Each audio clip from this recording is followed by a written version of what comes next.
చిన్న తేనె సీసా తీసుకోండి. తేనె సీసా లేదా మీ ఇంట్లో తేనె ఎక్కువ ఉంటే ఏదైనా ఒక చిన్న సీసాలో పోసి పెట్టుకోండి.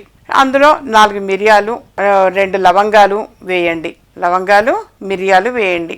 సుమారుగా ఒక 4 అలా 4 కానీ 2 కానీ లేకపోతే ఒక 4 ఇవి ఒక 4 కానీ అట్లా వేసి పెట్టండి. లవంగాలు, మిరియాలు అవి వేసేసి ఉంచి మూత పెట్టి ఆ సీసాని ఏదైనా ఒక మీ సమీపంలో నది ఉంటే నది దగ్గరికి, లేదా మంచి ప్రవహించే నీరు మంచిది ఉంది అంటే అక్కడికి వెళ్ళండి. కొన్ని ఊళ్ళల్లో అయితే పిల్ల కాలువలు చక్కగా వెళుతూ ఉంటాయి.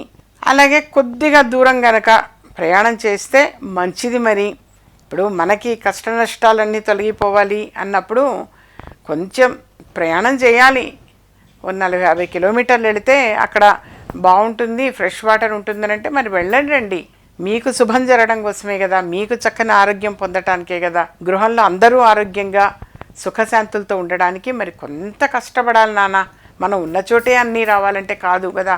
అందుకని సరే కొంత దూరం ఫ్రెష్ వాటర్ ఉన్న చోటికి మీరు వెళ్ళండి.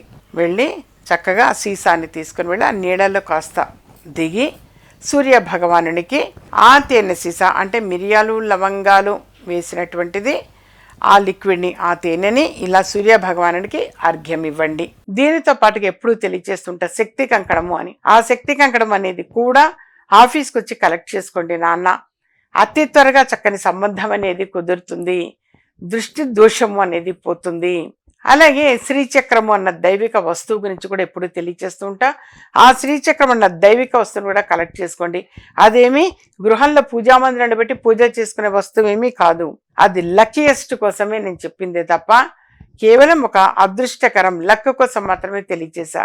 దాన్ని తీసుకొని వెళ్ళి బీరువా లాకర్ లోపల మీ మనసులో ఉన్న కోరిక అనేది నెరవేరే అవకాశం ఎక్కువ ఉంటుంది. కాబట్టి ఈ చిన్న చిన్న పరిహారాలు అనేది మ్యాక్సిమం చేసేందుకు మీరు ప్రయత్నం చేయండి.